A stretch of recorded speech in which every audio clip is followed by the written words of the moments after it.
Hello viewers, রিস্তাটেক চ্যানেলের আরও একটা নতুন ভিডিওতে আপনাদেরকে স্বাগত জানাই। আমি আপনাদের কাছে নিয়ে এসেছি আমাদের চ্যানেলে আবারও একটা নতুন ভিডিও, যেখানে আমি আপনাদেরকে যে এমপ্লয়মেন্ট ব্যাংকের যে নতুন লিস্ট, সেই নতুন লিস্ট সম্পর্কে কিছু আপনাদের দেখাবো, বা আপনারা কীভাবে আপনাদের নামগুলো নতুন লিস্টে আছে কিনা চেক করবেন, বা আপনারা আপনাদের স্ট্যাটাস কীভাবে চেক করবেন, সেই সমস্ত জিনিস কিন্তু আমরা আমাদের এই ভিডিওতে দেখাবো। তো আপনারা কাইন্ডলি পুরোপুরিভাবে ভিডিওটা দেখুন, কোনো স্কিপ না করে, তাহলে কিন্তু আপনাদের এমপ্লয়মেন্ট ব্যাংকের যে লিস্ট এসছে বা আপনাদেরকে কী করতে হবে বা অফিসিয়াল নোটিফিকেশন কী আছে এই ব্যাপার নিয়ে আর কোনো কনফিউশন থাকবে না, আপনারা নিজেরাই নিজেদের কাজগুলো করে নিতে পারবেন। তো দেখুন, প্রথমেই আমরা আমাদের যে অফিসিয়াল ওয়েবসাইট এমপ্লয়মেন্ট ব্যাংকের employmentbank.wb.gov.in এর অফিসিয়াল ওয়েবসাইটে চলে এসেছি। দেখুন, আপনারা এখানে একবার রিফ্রেশ করে নিলে আপনাদেরকে দেখানোর জন্য। তো দেখুন, এরপরে আমরা স্ক্রল করে নিচে আসছি। দেখুন, এখানে একটা নোটিশ দিয়েছে আপনাদের। দেখুন, এখানে একটা নোটিশ এসেছে, যেখানে পশ্চিমবঙ্গ সরকারের শ্রম দপ্তরের একটা নোটিশ এসেছে। দেখুন, এখানে লেখা আছে যে এত দ্বারা জানানো যাচ্ছে যে যুবশ্রী প্রকল্পের নতুন প্রতীক্ষা তালিকা প্রস্তুত করা হয়েছে। উক্ত তালিকাটি এমপ্লয়মেন্ট ব্যাংক ওয়েবসাইটে, এই ওয়েবসাইটের ভিউ যুবশ্রী ওয়েটিং লিস্ট লিঙ্কটিতে পাওয়া যাবে। যেসব কর্মপ্রার্থীগণ এই তালিকায় অন্তর্ভুক্ত হয়েছেন তাদের আগামী 22/4/2025 থেকে 21/5/2025 তারিখের মধ্যে আবেদনপত্র এমপ্লয়মেন্ট ব্যাংক ওয়েবসাইটে সাবমিট অ্যানেক্সার 1 লিঙ্কে অনলাইনে জমা করে প্রিন্ট আউট নিতে হবে, এবং উক্ত অ্যানেক্সার 1 এর প্রিন্ট আউটটা অ্যানেক্সার 2 এবং ব্যাংক পাসবুক ও অন্যান্য প্রয়োজনীয় নথিপত্র নিয়ে আপনাদেরকে 2/6/2025 থেকে 11/6/2025 মধ্যে এমপ্লয়মেন্ট এক্সচেঞ্জ অফিসে ভ্যালিডেশনের জন্য জমা করতে হবে। তো দেখুন, বাকিগুলো আপনারা এগুলো পড়ে নেবেন। আর আপনাদের এই যে অ্যানেক্সার 2টা, এগুলো আপনাদের যুবশ্রী যে ওয়েবসাইটের যে সাবমেনু, সেখানে আপনারা পেয়ে যাবেন।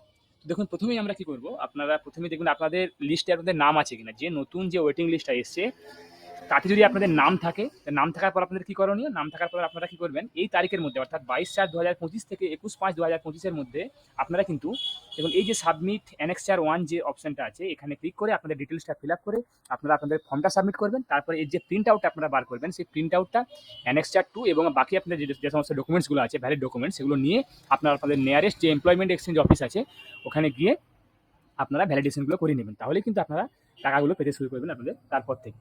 দেখুন, প্রথমে আমরা ওয়েটিং লিস্টটা চেক করব। দেখুন, এখানে একটা অপশন পেয়ে যাবেন আপনারা। দেখুন, এখানে লেখা আছে view Yuvashree new waiting list. এখানে আমরা ক্লিক করব। ক্লিক করার পর দেখুন আপনাদের আমাদের একটা পিডিএফ এখানে আমরা পেয়ে যাবো, ডাউনলোড হয়ে গেছে। দেখুন এই পিডিএফটা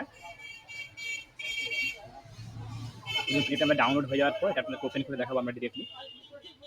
দেখুন, ডাউনলোড হয়ে গেছে। এখানে দেখুন, এটা হচ্ছে পুরো যে ওয়েটিং লিস্ট আছে যুবশ্রী, যে দেখতে পাচ্ছেন আপনারা এখানে, আপনাদের এখানে এনরোলমেন্ট নাম্বার সহ দেওয়া আছে। তো আপনারা এখানে কাইন্ডলি দেখুন আপনাদের এনরোলমেন্ট নাম্বারটা দিয়ে যে আপনারা সাবমিট আপনাদের যে অ্যানেক্সার 1 ফর্ম সেটা ফিল আপ করার জন্য আপনারা এলিজিবল কিনা। আপনার যদি নাম থাকে তাহলে কিন্তু আপনারা এলিজিবল, আর না হলে যদি আপনাদের এর পরের যারা আপনারা ক্যান্ডিডেট আছেন 2014 বা 15, তারা ওয়েট করুন, হয়তো এর পরের ওয়েটিং লিস্টে হয়তো আপনাদের নাম থাকতে পারে। তো দেখুন, এটা হচ্ছে লিস্ট। আপনারা লিস্টগুলো চেক করে নেবেন। চেক করার পর আমরা আসবো এখানে সাবমিট অ্যানেক্সার 1। এখানে এই অ্যানেক্সার 1 কিন্তু আপনাদের ওই এনরোলমেন্ট নাম্বার এবং ডেট অফ বার্থ এগুলো দিয়ে আপনারা কিন্তু আপনাদের ফর্মটা ফিল আপ করে নেবেন। ফিল আপ করার পর আপনাদের অ্যানেক্সার 2 এবং বাকি ডকুমেন্টসগুলো নিয়ে আপনারা ভ্যালিডেশনের জন্য যোগাযোগ করবেন আপনাদের এমপ্লয়মেন্ট ব্যাংকের যে অফিস আছে বা এক্সচেঞ্জ অফিস আছে, সেই এক্সচেঞ্জ অফিসে।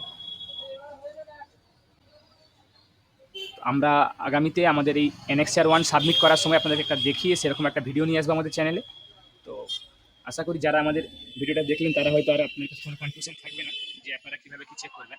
এবং যদি আপনারা ধরুন কোনো 2013 ক্যান্ডিডেট বা তার আগের ক্যান্ডিডেট, কোনো আপনাদের কোনো নাম, আপনারা 2013 ক্যান্ডিডেট তারপরেও আপনাদের ওয়েটিং লিস্টের নাম নাই, তো তাহলে আপনারা চেক কীভাবে করবেন যে আপনারা আপনাদের রিজেক্ট হয়েছে না অ্যাকসেপ্টেড হয়েছে, বা আপনারা কোনো কারণে যুবশ্রী প্রকল্পের আন্ডারে আপনারা যুক্ত হননি, তাহলে আপনারা সেক্ষেত্রে এই যে ট্র্যাক স্ট্যাটাস দেখতে পাচ্ছেন আপনারা ফর এনরোলমেন্ট অ্যান্ড যুবশ্রী, এখানে আপনারা ক্লিক করবেন। ক্লিক করার পর আপনাদের যে এনরোলমেন্ট নাম্বারটা আছে, এনরোলমেন্ট নাম্বারটা দিয়ে আপনারা কিন্তু ক্যাপচা দিয়ে ফিল আপ করার পর চেক করে নিতে পারবেন। দেখুন, আমরা এখানে আমাদের এনরোলমেন্ট নাম্বারটা আমরা এখানে দেবো, দেওয়ার পর একটা আপনাদেরকে চেক করে দেখানোর জন্য।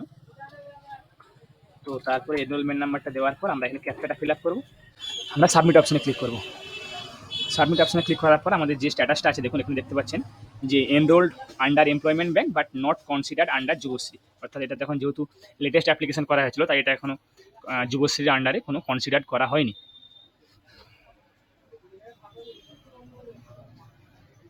আশা করি আপনাদেরকে ভিডিওটা ভালো লেগেছে। যারা যারা আমাদের চ্যানেলটা এখনও সাবস্ক্রাইব করেননি তারা আমাদের চ্যানেলটা সাবস্ক্রাইব করুন, তার সঙ্গে সঙ্গে বেল বাটনটাও প্রেস করুন, যাতে করে আমাদের দ্বারা আপলোড করা নিত্য নতুন ভিডিওগুলো নোটিফিকেশন আপনারা সঙ্গে সঙ্গে পেয়ে যান। আমি আপনাদের কাছে আবারও কোনো নতুন টপিক বা নতুন কন্টেন্ট নিয়ে নতুন ভিডিও নিয়ে আসবো। ধন্যবাদ।